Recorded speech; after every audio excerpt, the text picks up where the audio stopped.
tsy nafaly an'ny premier ministre tsy Christian lahateny nataony Jean-Jacques Rabenirin filompisolon-toerana ny anteny meram-pirenena nandritra ny fotoam-panokafana fivoriana farany teny Tsimbazaza. Tokony amarina aloha resaka resana dia ho feno fifanajana eo amin'ny samby mpifaninana. Tsy premier ministre lehibe ny gouvernement taririana nefa nosorena nandritra ny fivoriana teny anivony anteny meram-pirenena fa tafitohina ihany koa General Ravalomanana filoana anteny meran-doholona. Maninona no ohatrany hoe misolelaka ho vahiny nomenao voninahitra amin'ilay izy. Mipetraka ary mifanontaniana. Inona no nanafitohina azy ireo tamin'ny lahateny nataony Jean-Jacques Rabenirin? Ndao atomboka antsika amin'ny General Ravalomanana filoana anteny meran-doholona. Ny antony voalohany, ny filazan'i Jean-Jacques Rabenirin fa tafalatsika anatin'ny fahantrana lalina i Madagasikara, mijaly ny vahoaka malagasy. Anisan'ny novoiziny tao anatin'ny lahateny izay nataony ny fidangan'ny vidim-piainana, ny tsy fanananasa, ny kolikoly isan'ny ambaratongany, ny firongatry ny tsy fandriam-pahalemana, ny faratsian'ny lalana sy ny maro hafa tsy voatanisa. Tsy vitan'izay ihany fa mbola nataony tamin'ny teny vahiny, teny frantsay raha ny marimarina kokoa. Mazava ho azy fa tafita soamantsara tamin'ny olona rehetra izay nanatrika ny fivoriana teny anivony anteny meram-pirenena izany afatra izany. Indrindra fa ireo ambassadeur maro miasa sy monina eto Madagasikara tonga nanatrika ity fivoriana ity. Comme on dit, et il y a des circonstances où se taire équivaut à mentir par omission et par complicité. Et en outre, et en notre qualité d'élu du peuple, son porte-parole et son avocat patenté, nous avons le devoir impérieux de dénoncer tous les maux qui affligent notre peuple. Novoiziny Jean-Jacques Rabenirin tao anatin'ny lahateny ihany koa ny antony nahatonga azy ho lasa filompisolon-toerana anteny meram-pirenena. Vokatry ny fanonganam-panjakana izay nataony sy ny bavambahoaka maro anisa tao amin'ny anteny meram-pirenena.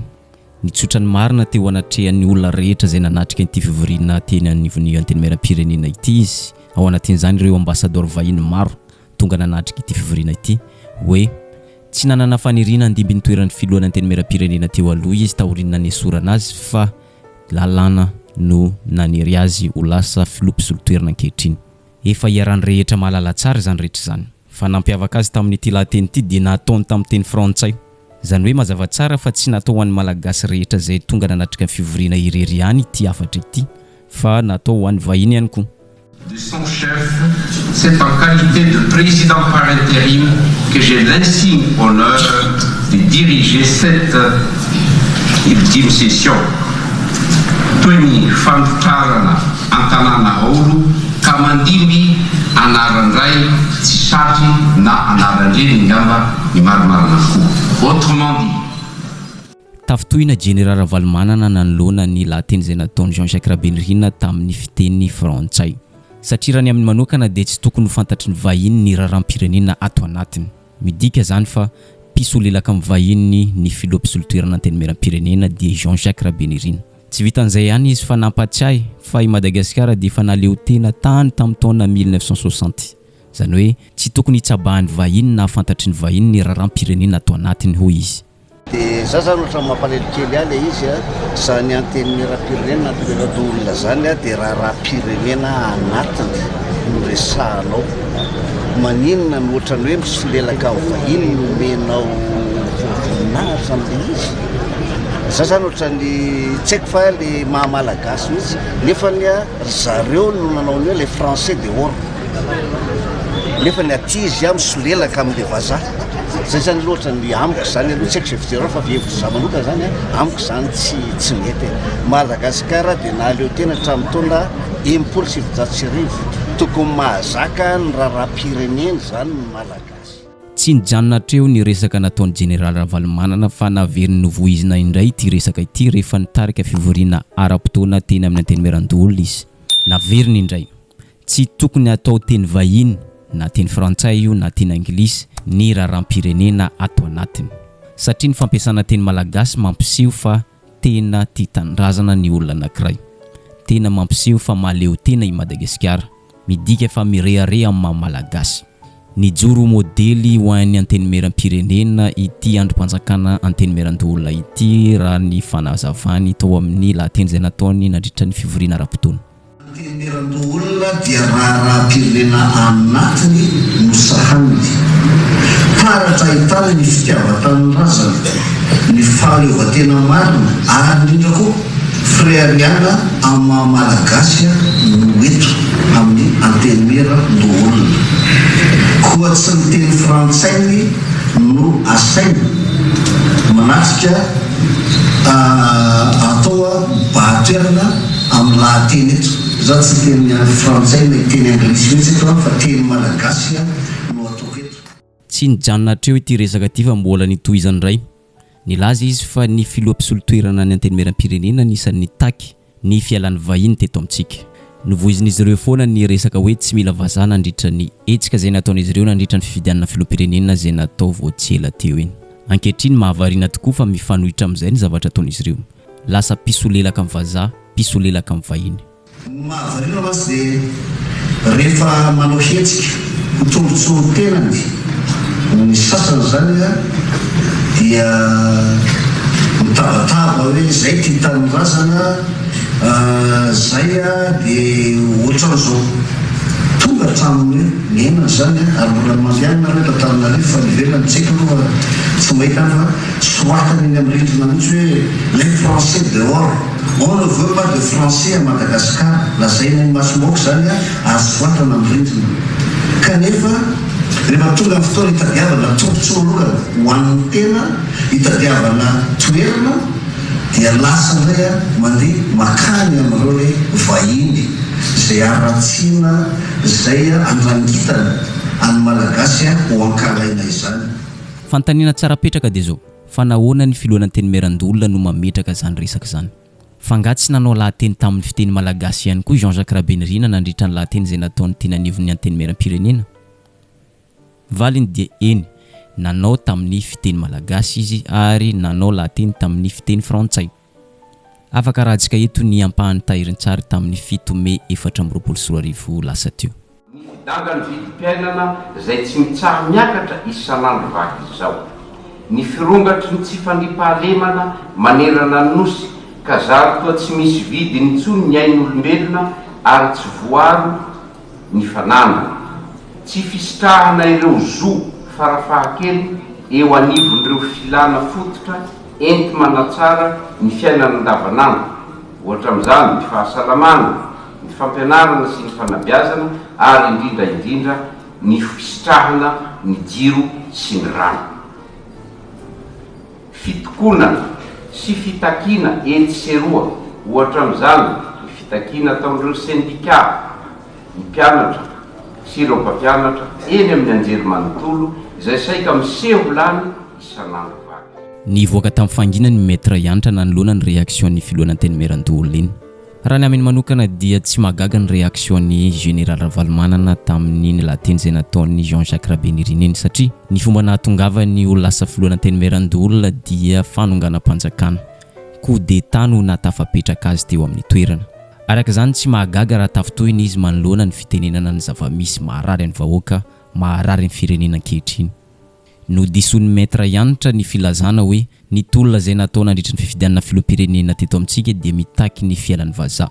Diso izany resaka voizin'ny général Ravalomanana zany satria tsy nisy resaka fandroahana vazaha teto, tsy nisy resaka fandroahana olona teto fa tsy fanekena ny vazaha ho lasa filoam-pirenena no nisy teto. Le toerana natongavana teo amin'ny toerana mahafiloany antenimieran-dolona azy dia fantatritsika tsara fa nisy ny coup d'état institutionnel izay nitranga. Ka manoloana an'izay zany dia hoy hoe tsy taitra raha ohatra ka manao faneho-kevitra hafahafa toy izany. Raha nanao ny hetsika fotsiny taty amin'ny collectif des candidats, tsisy ny teny mihitsy hoe les français dehors na nandroaka vazana, nandroaka vahiny tsika teto fa Madagasikara ho malagasy ary Madagasikara tsy hoentim-bazaha. Zany ny olana teto ary natonga ny tsy fisiny fifidianana tsy nandehanana ireo collectif des candidats tany fifidianana filoam-pirenena. Tsisy nandroaka olona mihitsy teto na izy na izy. Hita miariary ihany koa ny fanodikodinana resaka izay nataony général Ravalomanana hoy maître Yantra. Nahitsiny izay resaka diso izay ary nazavainy ihany koa ny antony nanaovana ny version tamin'ny fiteny frantsay. Ny antony voalohany dia zao: raha nahita fa nisy ambassador vahiny monina sy miasa eto amintsika no tonga nanatrika fivoriana tena anivon'ny antenimieram-pirenena. Mazava ho azy fa natao an'ny rehetra tsy akanavaka iny version tamin'ny fiteny frantsay iny. sady ny mpitondra eto amintsika raha teo i Maître Yanitra tsy mihaino ny fitarenan'ny vahoaka ka avelao ny olona avy any ivelany, avelao ny vahiny ahafantatra ny toe-java-misy eto amintsika. Sady efa hita miariary ihany koa fanadalana saim-bahoaka fotsiny ny an'ny Général Ravalomanana satria na izy ireo amin'ny samy mpitondra aza dia mampiasa teny frantsay rehefa mifampiresaka. Ohatra ny filohan'ny teny Merandolona rehefa mifampiresaka amin'ny Premier Ministre lehibe ny gouvernement dia mampiasa teny frantsay. Rehefa miresaka amin'ny filohan'ny République dia teny frantsay ary zay daholo ny ampiasainy eny anivon'ny androm-panjakana rehetra. Nahoana ty anankiray ty fanomezana tombotsoan'ny vahiny no napetraka ho olana, napetraka ho tsy fitiavan-tanindrazana. Mazava zany fa fanadalana saim-bahoaka fotsiny ny ataon'ny Général Ravalomanana. Tsisy nandroaka olona mihitsy teto na izy fa isika moa rehefa sa malagasy tsy mifampieno dia aleo ny vazaha no s'adressevana no ilazana ny zavatra misy marina eto amin'ity firenena ity satria isika ankefa firenena tsy manana ny mahizy azy, firenena zay hita fa tsy manana fiandrianany ary nampitondra antsika raha le filoha-pirenena ka vazaha ka ino no mahasarotiny anazy eo anatin'izany ny filoha-pirenena manoratra any ministra nke amin'ny teny vazaha manao conseil des ministres izy amin'ny teny vazaha na samy zareo ary amin'ny teny frantsay ka ino no mahagaga anazy eo anatin'izany no kianina le filohany antemeran-dola antemeram-pirenena milaza ny marina ary ny zavatra misy dia zao rehefa tenenina amin'ny teny frantsay le izy dia mazava kokoa ary voaray kokoa ho an'ny rehetra izay mihaino sy mahafantatra ny dikan'izay teny zay fa ho an'le olona ministre malala kosa le izy dia zao hoe le mauvaise foi eo foana fa eo ihany koa le famadihana ny zavatra misy. Hiditra amin'ny Premier Ministre lehibe ny gouvernement amin'izay isika. Inona loatra ny zavatra nahasorena azy tao anatin'ny lahateny izay nataon'i Jean-Jacques Rabenirin, filoha-mpisolo toerana eny anivon'ny antenimieram-pirenena. Ity ampahan'ny lahateny izay nataon'i Jean-Jacques Rabenirin ity no tsy nahafaly azy. Makasika ny fampiasana fitaovam-panjakana, fahefam-panjakana sy ny olo-panjakana izay ataon'ny candidat ny fitondrana. Nanamafy mihitsy ny filoha-mpisolo toerana fa mialohan'ny tanteraka ny fanomezana tombony ho an'ny candidat miaradia amin'ny fitondrana. Ny tena ambara dia ny candidat atolotry ny hery mirara izay miaradia amin'ny filoha Andrajoelina. Milohana hitona ny toa fanomezana tombon-dahy mileo heverina ho candidat atolotry ny fitondrana indraindray ary lazaina fa hoe candidat mpanjakana amin'ny alalany fampiasana tsy ara-drano ny fotodrafitrasa sy ny fitaovam-panjakana ary ireo tompon'andraikitra samihafa zay mpiasam-bahoaka fa tsy mpanompo ajambany ny fitondrana. Tsy sasatra izahay ny manatitantitra itona fa fotoana toy izao indrindra no tokony ampanjakana ireo soatoavina tena malagasy nolovaintsika tamin'ireo razana dia ny fifanajana eo amin'ny hevitra tsy mitovy, ny fifampienona, ny tsy fanaovana ny kely tsy mba mamindro sy ny zanaky kala hafa ka ampanjakana ny tena fihavanana malagasy. Ny hevitra no miady fa tsy ny olona arak'ilay teny hoe raha tsy mety ny ataoko ny teniko arina fa za ny tena. Tafitohina no sady sorena Premier Ministre Tsy Kristiana anoloana ny resaka mahakasika ny candidat solombavam-bahoaka atolotry ny hery mirara. Raha nameny manokana dia lavy ny tanteraka zany fisiany resaka olona mampiasa fahefam-panjakana, fitaovam-panjakana, olona mampiasa olo-panjakana amin'ny fifidianana solombavam-bahoaka. Lavy ny tanteraka zany rehetra zany. Nanambary Premier Ministre Tsy Kristiana fa tokony asiana ihany fifanajana manoloana ity resaka voizina ity satria raha rampirenena no resana fa tsy zavatra hafa. Tokony hamarinina tsara ihany koa ny zavatra lazaina eny anivon'ny antenimieram-pirenena hoy izy. Tokony hamarinina aloha le zavatra resana. Ny faniriko dia izao fividianana zao dia ho feno fifanajana eo amin'ny samby mpifaninana satria tsy mpifandrafy zareo, tsy mpifahavalo zareo ary avela tokoa ny voaka malagasy ifidy safidy malalaka zay solombavam-bahoaka amin'ny 5 taona manaraka zay fanirina avy aty amiko. Laviny gouvernement zay zany le teny hoe misy mahazo fahefana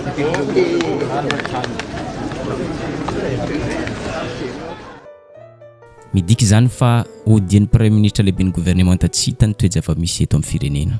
Angamba mety tsisy télé na radio any amin'ny toerana misy azy ihany, mety tsy manao Facebook ihany koa. Resaka fotsiny zany fa manana télé reo, manana radio, manana teknôlôjia rehetra afahana manaraka ny toe-dram-pirenena. Araka izany nanome valikavatra mivantana ho an'ny Premier Ministre lehibe ny gouvernement i Maître Yanitra nanome ohatra vitsivitsy izy mahakasika ny fampiasan'ny candidat irimirara ny fitaovam-panjakana na fananam-panjakana.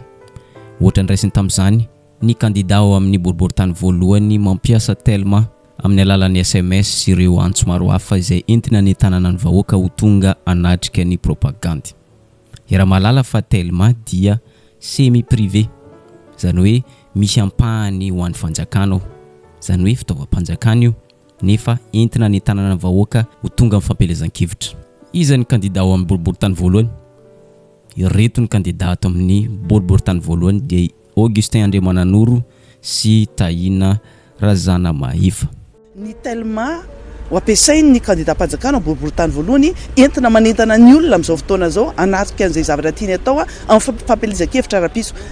Tellement que afarantsika tenentsika foana fa mbola andro fanjakana io, mbola misy apahany fanjakana ny petrabola ao anatin'izay ary orinasa panjakana ny statut an'izany tellement zany na dia fantatritsika fa efa lasa nakarana izay mizaka sopirenena vahiny tanteraka ary dia zany no zavatra hita ankoatr'izay ny vahiny tao amin'ny télévision telenakay sy fokotana anankiray morona makany amin'ny fanohanana ny dadi zany ianao eto aloha dia tsoko mihitsy Andrajoela ho antsika rehetra zay tany ao manjary Somajanga no misy azy mametra dia ny tanana ny vahoaka izy mba hifidy candidat avy ao amin'ny irimirara zay miara-dia filohan-Andrajoela satria azahoana tombotsoa betsaka ny manohana ny olona avy amin'ny fotodrano. Ilaza ihany koa izy fa tsy misy tombotsoa azo amin'ny fanoherana ny fitondrana karazana témoignage kely mifono fandresen'ahatra tamin'ny ity télévision ity hoe maro ny tombotsoa zay ny tantanako ny fokotany nandritra ny fotoana na zavatra chefokotany nandatao azy ary zany lehilahy zany na ny candidat tsy mameratra miteny zany sasa koa mamiteny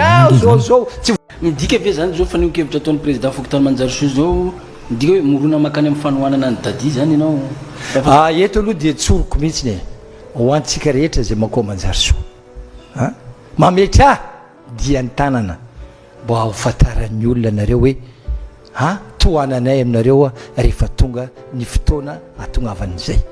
Io le teneniko tamin'ny teo io Crépin hoe tsy voamaly io dadi io no zavatra atao Manjarisoa fantatra ny Manjarisoa rehetrarehetra mitsangana eto zay afaka maly an'izay.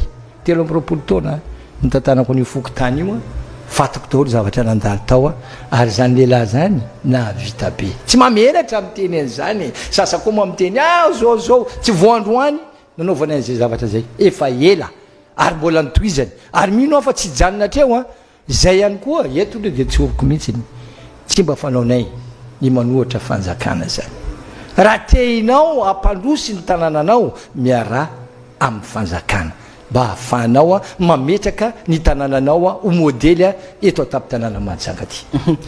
Maro dia maro ny fanararaotam-pahefana ndao jerentsika ny mahakasika ny fanesorana ny lehibe ny Fokotany 420 be zao nivoaka tamin'ny fanginany Rosy manoloan'izany ary fantany olona responsable ny fanalana an'izany dia tsy izy zany fa Jean Irina Rafanomezantsoa sy fidy avy ao amin'ny association TMH novoiziny Rosy fa mini ahodikodiny reto olona ireto ny fanomezana avy any amin'ny fanjakana vokatr'izay vahoaka maro no tsy afaka misitraka an'izay dia ny chef Pokotany no tondroin'izy ireo mpanodikodina ny lisitra ireo misitraka an'izany fanampiany izany. Mazava ho azy fa tonga eny amin'ny chef Pokotany ireo vahoaka manakorontana ary mitaky ny fialan'ny chef Pokotany. Ayahina ho tsy anaraka neutralité ny administration izany nasolony azy i septembre vakio Facebook septembre fa miteny izy mbola tsisy ninona raikitra dia izy no niteny voalohany fa Madame Bodo sy Monsieur Fidy no tokony hitondran'io fa le député anankiroa teo tsy nanao ny ninona mihitsy ary mampijaly vahoaka ary tsy tian'ny olona makatsy makaroa. Raha enonareo ihany koa nisy lehibe amin'ny Fokotany misy olona mikladahatra foana makeny zay tsy nahazo vary zay tsy manao tsy manao ninona ny anay lehibe amin'ny Fokotany tsy manao listra ny zarana vary tompoko ministera nanao an'io dia fa any amin'ny zareo ny listra rehefa tonga io dia nidaspa no mizara azy ary mizara ara-dalàna zay mpanaramaso lehibe amin'ny Fokotany mpanaramaso reo association anankiroa teo le olona nteneniko teo reo no manodikodina. Ity anankiray ity anisan'ny skandale nalaza indrindra tamin'ny herinandro iny mahakasika ny tale kabinetra ny CENI nanohana candidat miaradia amin'ny fitondrana. Tsy vitany nanohana izy fa nanome toromarika ny vahoaka ihany koa izy hoe ity candidat iny atsika ary ity nitoanantsika amin'ny fividianana solombavambahoaka fa andikandalana tsy misy ohatr'izany nataony CENI raha izany tokony zavanisy. Efa nisy moa ray aman-dreny tao Tsodrano any candidatsika tamin'ny avy any Vinany. Tena moa ray aman-dreny Vinany ihany a dia nombako manana iny teny fakasitrahana sy Tsodrano nataon'ny ray aman-dreny avy ao Vinany zay a kanefa dia mbola manamafy an'izay a Richard mahaleova mahalasana ianao a amin'ny izay fividianana atretsika izay mintsy manantena fa raha ny fahafantarako anao hatramin'izay a dia olona vita sy tanteraka n'izany asana solombavambahoaka izany ianao a ary araka ny voalaza teo moa mila olona tanora matanjaka mavitrika. Nalohan'izany rehetra izany dia nivoaka tamin'ny fahanginany daholo ny vovonana rehetra nisy teto Madagasikara nanoloana ny fandikandalana nataony CENI. Tsy vitan'izay ihany fa nitongava ny vovonana firaisan-kina teny amin'ny Braon-ny CENI. Nisy olo teny amin'ny firaisan-kina tamin'izany dia filoha teo aloha Marc Ravalomanana, Rivo Rakotovao ary Parena Auguste sy ireo ekipa maro niaraka tamin'izy ireo. Tratran'izy ireo tao ny filohan'ny CENI. Nandritra n'ity fionana ity no nivoizan'izy ireo makasika ny skandala rehetra sy ireo fandikandalana maro hafa izay hita miseho manerana tambazoserasera saika hita manerana ny Madagasikara. Nivoizin'izy ireo tao makasika ny lesoka izay nataony dirikabiny CENI. Namaly ny président CENI hoe efa nametra-pialana ny dirikaba izay lazainy ireto firaisan-kina ireto fa izy fotsiny tsy nanao ampabe maso. Zany hoe tany antsokosoko tany ambadimbadika tany no nametra-pialana. Rehefa izay no navalin'ny filohan'ny CENI dia tsy naresaka intsony izy ireo tamin'ny firaisan-kina fa naveriny namafisin'izy ireo makasika ireo lesoka maro toy ny fanararaotam-pahefana, fampiasana fahefam-panjakana, fampiasana ny olo-panjakana sy ny maro hafa. Zao nakaty amin'ny CENI izahay araka le ndetananao hoe ty fividiana ty tsy maintsy iarahan'ny sehatra rehetra mandray ny andraikitra tandrify azy aby zay nataony hoe tamin'ny alatsinainy dia nahitany aby zay zahatra nitranga tany Mbatsinandrano dia nanontany azy dia namaly mazava izy nazy hoe olona fa démissionne iny teny iny tsy niteny tsoa zay fa zay moa zany fa démissionnaire izy. Faharoa laza koa zay misy antony maromaro nasehony azy tao dia namaly tsara ankitsikoa izy fa divitentsika indray ary zay fa nilaza hoe hiantsonareo matetika izahay. Nanamafy an'izay resaka fametram-pialan'ny dirikabiny CENI izay ihany koa ny président CENI hoe tsy ilaina fantarina maro ny fametram-pialany fa rehefa nametram-pialana fotsiny izy dia tokony ajaina izay. Manana zo anohana ny kandida anankiray izy raha ohatra ka ny safidy anohana ny irimirary izy safidiny izay ary tokony ajaina satria ny olona rehetra dia samby amin'ny safidiny.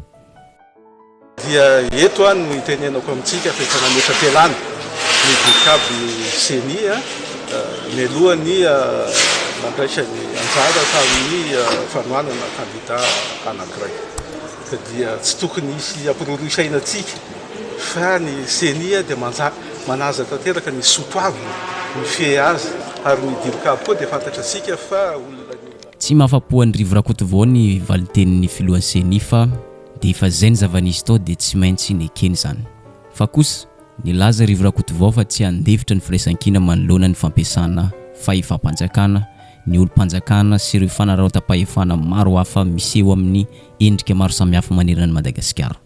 Dia betsaka ireo lesoka naroparan'ny gazety ary mahita n'izany maninona ny asorana lehibe fokotany, asorana lehibe ny distrika, maninona ny directeur de cabinet ny CENI no manao tourena miala na tsy miala aiza ireo fikarakarana ara-pividianana, aiza spécimen betsaka ny zavatra tara na tsy fantatry ny mpiantsehatra ara-politika izay manana kandida mety fantatry ny kandida hafa nefa fa maninona ny tsy ampahalalana. Misy ireo ataontsika ohatra lehibe anankiray zao ny resahana atao hoe maninona ny tsy ampahafantarina ny rehetrarehetra anatin'ny famarina sy ny fahalalana ireo lehibe na bureau de vote. Tokony afisena mihitsy ary zany no hitan'ny olona satria misy fepetra izay raisina zany mba hampandrisaina ny rehetrarehetra hoe ity ramose ty ane na io madame io ny lehibe ny bureau de vote amina bureau de vote toy izao fa maninona zany ny tsy mivoaka zany anisany tenenana fa ny toe-tsaina noentinay tao voalazan'ny président Ravalomanana teo tsy finavana fotsiny hoe ny tenina any Antsikera fa nitondra an'izay vahaolana ary nitady indrindra an'izay fray atao koa miserasera maro dia maro ny fandekan-dalàna sy lesoka hita amin'ity fifidiana sombambahoaka ity fa ireny ihany no ho tanisaintsika fa raha ho tanisaintsika eto izy rehetra mety tsy ho tapitra androany ity video ity. Eto ampamarana dia zao miverina amin'ny zavatra nahasorenan'ny premier ministre lehibe ny gouvernemanta isika. Tena tsy misy tokoa ve ny fanaraotam-pahefana? Tena tsy misy tokoa ve ny fampiasana ny fitaovam-panjakana? Tena tsy misy tokoa ve ny fanomezana tombony ireo kandida atolotry ny irimirara miara-dia amin'ny filohan'ny Rajoelina? Ny valiny dia eny. Fa nahoana izy no sorena? Nahoana izy no tezitra? Nahoana izy no tafitohina manoloana filazana ny zavatra zany? Teo i maso-bahoaka, teo maso ny ambassadeur vahiny maro tonga nanatrika ny fivoriana tena nivon'ny anteny meram-pirenena. Ataoko angamba fa tsy miafina amin'ny tsirairay ny antony nahatafitohina azy satria izy no lehibe ny gouvernemanta, mahatsapa menatra no afabaraka. Ka izay réaction zay no nentiny rehefa niresaka tamin'ny mpanao gazety. Sorena izy satria mahatsapa afabaraka, mahatsapa fa tsy misy fanajana ny ataon'ny filohan'ny anteny meram-pirenena mpisolo toerana. Ny zavatra takiny dia tsy tokony ampafantarina ny vahiny na ireo ambassadeur monina sy miasa eto Madagasikara ny toe-java-misy eto amintsika. Tsy tokony ampafantarina azy ireo fa mijaly vahoaka. Tsy tokony ampafantarina azy ireo fa tsy mandroso Madagasikara. Tsy tokony ampafantarina ireo ambassadeur sy vahiny avy any ivelany hoe misy skandale maro be eto amintsika. Fa tokony hafenimpenina iarovana ny androm-panjakana tsy ho afabaraka, iarovana ireo mpitondra tsy tsangamenatra. Mitovy tsy misy valaka amin'izay ihany koa ny antony nahasorenan'ny président ny Sénat. Dia tsy iza zany fa général Ravalomanana Richard. Fa ny lahateny natao tamin'ny teny frantsay fotsiny no nentiny natao excuse na nafitohina azy. Nataony excuse ho tsy fitiavan-tanindrazana nasehon'ny filohan'ny anteny meram-pirenena mpisolo toerana Jean-Jacques Rabenirina. Araka izany mahatsapa fabaraka izy, mahatsapa menatra eo anatrehan'ny vahiny noho izy natao teny frantsay. Fantatry vahiny ankehitriny fa mijaly ny vahoaka malagasy, mahantra ny vahoaka malagasy, tsy mandroso i Madagasikara. Fantatry ny vahiny fa misy lesoka maro be miseho amin'ity fifidianana sombambahoaka izay atao amin'ny farany volana Mey ity. Araka izany hoarantsika nikaiky eto ny tohin'ity raharam-pirenena ity ary izay ihany koa mamarana ny video antsika androany. Aza dino misabone sy manisy j'aime ny video antsika amin'ny manaraka indray.